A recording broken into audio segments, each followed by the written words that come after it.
Hello दोस्तों, SPB study point पे आप सबका स्वागत है। दोस्तों आज हम देखने वाले हैं कॉन्स्टिट्यूशन का नेक्स्ट वीडियो जो संविधान का है। राज्य के नीति निर्देशक तत्व जिसको डीपीएसपी कहते हैं इंग्लिश में। और इससे पहले हमने संविधान का बहुत सा वीडियो डाल दिए हैं, 5, 6, 7, 8 जो भी है देख लीजिएगा। उसके बाद इसको देखिएगा तो ज़्यादा एक अनुच्छेद का हम डाले हैं 2 पार्ट में, उसको जरूर आप लोग देख लीजिएगा। वो आपको हर एक एग्जाम में हर एक चैप्टर में उसका जरूरत पड़ेगा, इसलिए अनुच्छेद वाला जरूर देख लीजिएगा। तो आइए शुरू करते हैं राज्य के नीति निर्देशक तत्व। दोस्तों अगर शुरुआती संविधान की बात करें तो जब संविधान बन रहा था उसी बीच एक संविधान सभा के सलाहकार थे BN राव।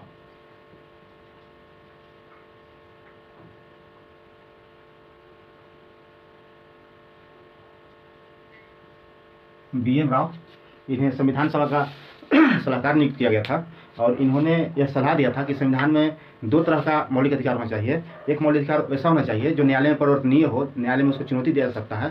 और दूसरा मौलिक अधिकार बोले थे कि ऐसा होना चाहिए जो न्यायालय में परिवर्तनीय नहीं हो, उसको सरकार द्वारा कार्य किया जा सके और समय समय पे मतलब जैसे जैसे विकास होगा देश का उस तरह से जनता के हित में, जनता के कल्याण के लिए कार्य करेगी।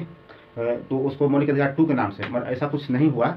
उसको मौलिक अधिकार 1 और 2 के नाम से नहीं रख करके उसको जो न्यायालय में परिवर्तनीय था, जिसको न्यायालय में चुनौती दिया जा सकता था, उसको मौलिक अधिकार के नाम से जाना गया। इसको मूल अधिकार कहते हैं, फंडामेंटल राइट्स कहते हैं। वो मौलिक अधिकार के रूप में आया। और जो बाद में जो न्यायालय में परिवर्तनीय नहीं था, जो बाद के दिनों में आने वाला था, जैसे जैसे विकास से कोई भी राज्य या कोई भी देश करता और जैसे जनता को आवश्यकता अनुसार मूलभूत सुविधाओं का आपूर्ति करता, उसको आपको राज्य के नीति निर्देशक तत्व के नाम से जाना गया। तो आइए जानते हैं इसको और एक्स्ट्रा कुछ। राज्य के नीति निर्देशक तत्व की बात करें तो आयरलैंड के संविधान से लिया गया है।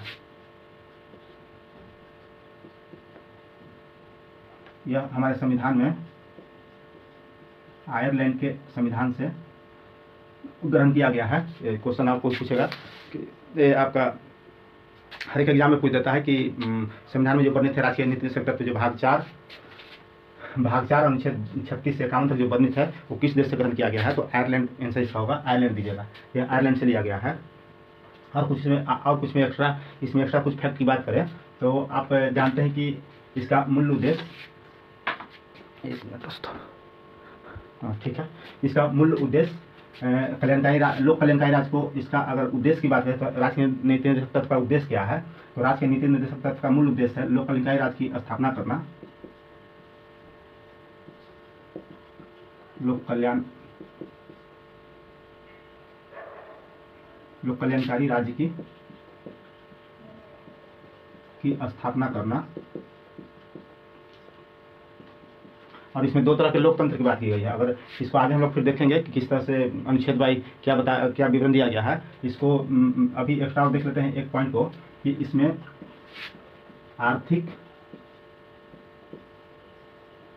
आर्थिक और सामाजिक लोकतंत्र की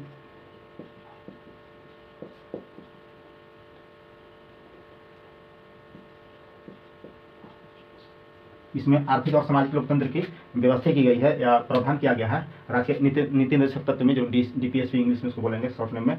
तो इसमें हम देख लें कि यह BN राव एक संवैधानिक सलाहकार थे। उन्होंने सलाह दिए थे कि संविधान में मूल अधिकार 2 तरह का, जैसे एक वैसा अधिकार जो न्यायालय में परिवर्तनीय हो, जिसको न्यायालय में चुनौती जा सके, और एक ऐसा अधिकार जो समय समय पे जैसे जैसे देश विकास करेगा, राज्य विकास करेगा, वो जनता के हित में मूलभूत आवश्यकताओं को पूर्ति करने के लिए वो दूसरे अधिकार मौलिक अधिकार 2 के नाम से उसको जाना जाएगा और वो न्यायालय में अपरिवर्तनीय रहेगा, न्यायालय में उसको चुनौती नहीं दे सकता है। मगर ऐसा हुआ नहीं, तो मूल अधिकार रूप में रहा ही।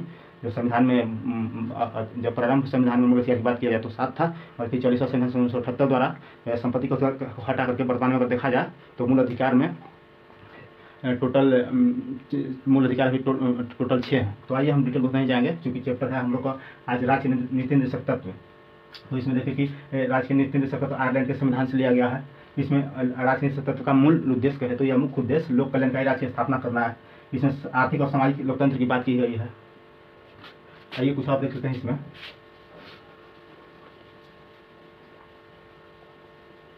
इसमें बात करें तो कौन कौन सा विचार इसमें समाहित है। तो प्रथम विचार गांधीवादी,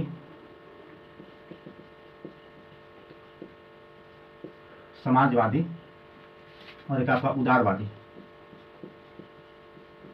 उदारवादी, वादी का है अर्थ होता है विचार से, वादी मतलब विचार, गांधीवादी, समाजवादी और उदारवादी विचारधारा पे प्रेरित है राजकीय निरीक्षक तत्व जो आयरलैंड से लिया गया है। ये तीनों विचारधारा को मिश्रण कर करके राजकीय निरीक्षक तत्व को संविधान में सम्मिलित किया गया था, जो 56 से 51 अनुच्छेद तक वर्णन इसका मिलता है।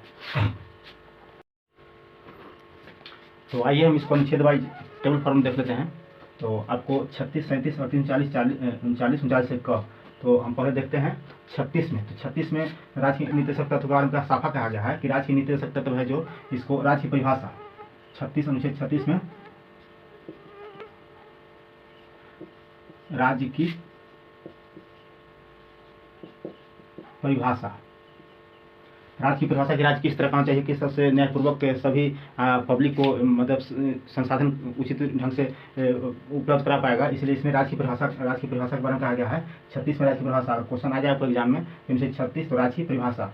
37 में हम लोग देखते हैं, 37 में जैसे हम बता चुके अभी कुछ देर पहले कि न्यायालय में परिवर्तनीय नहीं है, मूल अधिकार के तहत मूल अधिकार न्यायालय में परिवर्तनीय है और मूल अधिकार को न्यायालय में संरक्षण प्राप्त है सुप्रीम कोर्ट में अनुच्छेद 32 और हाई कोर्ट में 226 के तहत उसको चुनौती दिया सकता है। राज्य निरीक्षक तत्व है जो जनता इसको कार्य के मूल्यांकन के आधार पर इसको जनता सरकार को परीक्षण करेगा।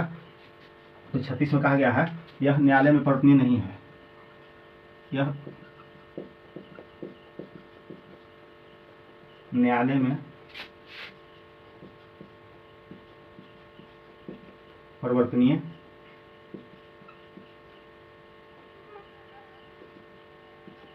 नहीं है। यह साफा याद, क्लियरली याद रखिएगा, एकदम इंपॉर्टेंट पॉइंट है। यह न्यायालय में परिवर्तनीय नहीं है, न्यायालय में परिवर्तनीय नहीं है अनुच्छेद 37 में। और अनुच्छेद 38 की बात करते हैं।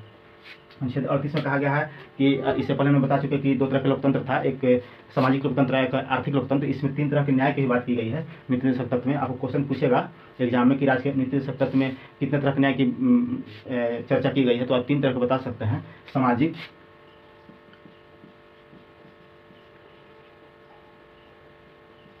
आर्थिक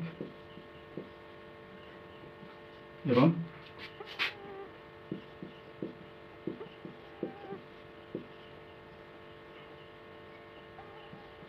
राजनीतिक न्याय की बात की गई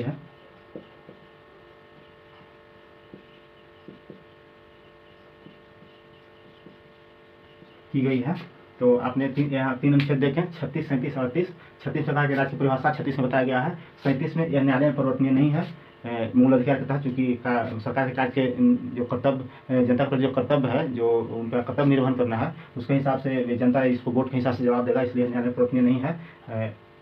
और 38 में कहा गया कि सामाजिक, आर्थिक, राजनीतिक न्याय की बात की गई है। 3 तरह का न्याय है, 2 तरह का हमने लोकतंत्र बता दिया है आपको। एक सामाजिक लोकतंत्र,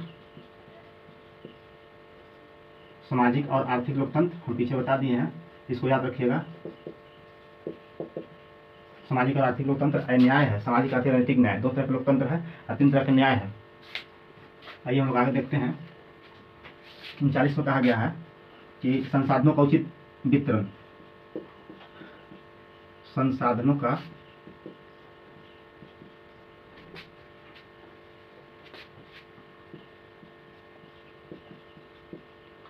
उचित वितरण हो।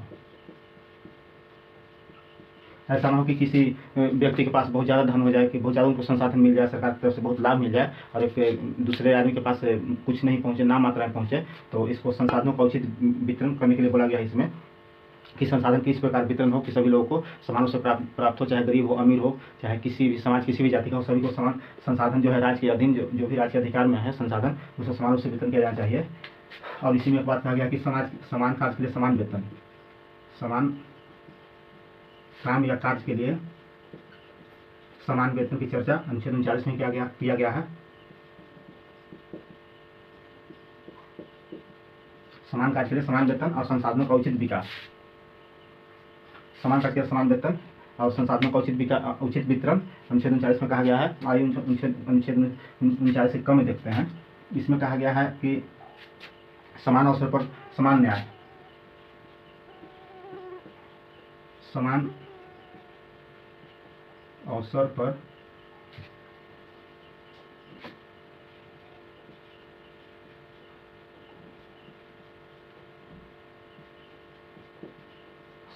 समान न्याय, इसको आपको 42वां संविधान संशोधन 1976 में इसको जोड़ा गया है, यह मूल संविधान में नहीं था।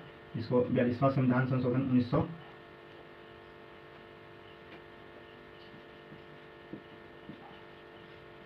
76 में जोड़ा गया है। याद रखिएगा, जितना भी क मिलेगा आपको वो सब 42वां संविधान संशोधन 76 में जोड़ा गया है। ऐसे भी 42वां संविधान संशोधन को हम लोग मिनी कॉन्स्टिट्यूशन कहते हैं, लघु संविधान कहते हैं, क्योंकि बहुत सारे प्रावधान है जो मूल संविधान में नहीं था, बट उसको 42वां संविधान संशोधन पहली बार हुआ था 1976 में। इसमें बहुत सारे प्रावधान जोड़ा गया जो कहीं कहीं क ख ग इस टाइप से आपको मिलेंगे। तो 39 के क में समान अवसर पर न्याय, सभी को, जब न्याय की बात की जाए तो सभी को, चाहे गरीब हो अमीर हो, कोई भी समाज कोई भी वर्ग का हो, सभी को समान रूप से न्याय मिलना चाहिए और सभी को एक समान न्याय मिलना चाहिए। तो इस तरह से हमें इधर 5 अनुच्छेद देखें, 36, 37, 38, 39, 39 के क। 36 में राज्य की परिभाषा, 37 में यह न्याय बरतनीय नहीं है, 38 में सामाजिक आर्थिक और राजनीतिक न्याय की बात की गई है, 39 में संसाधनों का उचित वितरण, सभी गरीब चाहे अमीर सभी वर्गों को समान रूप से संसाधन का लाभ मिलना चाहिए और समान कार्य के लिए समान वेतन। 39 के क 42वां संविधान संशोधन 76 द्वारा जोड़ा गया है, समान अवसर पर न्याय की बात की गई है। आइए देखते हैं अनुच्छेद 40 में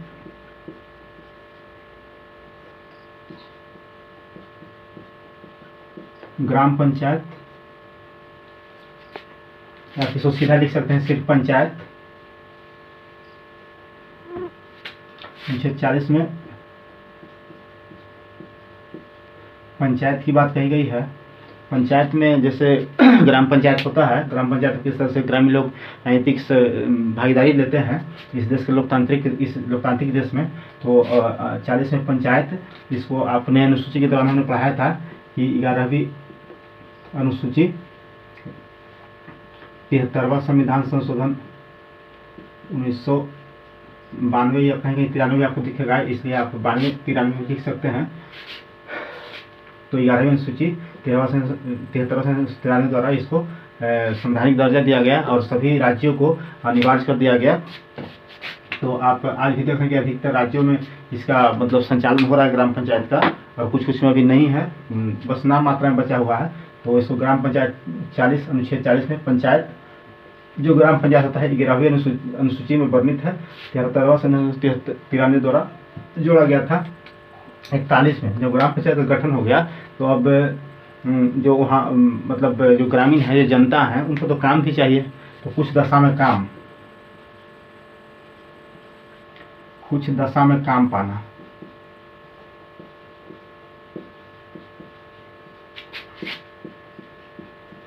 कुछ दशा में काम पाना, जैसे मान लिया कि बेरोजगारी है, भूखमरी है, लाचारी है, असहाय व्यक्ति है, कोई बुढ़ापा है, इस सब चीज़ों में उसको काम पाने का राजनीतिक तत्वों का एक कर्तव्य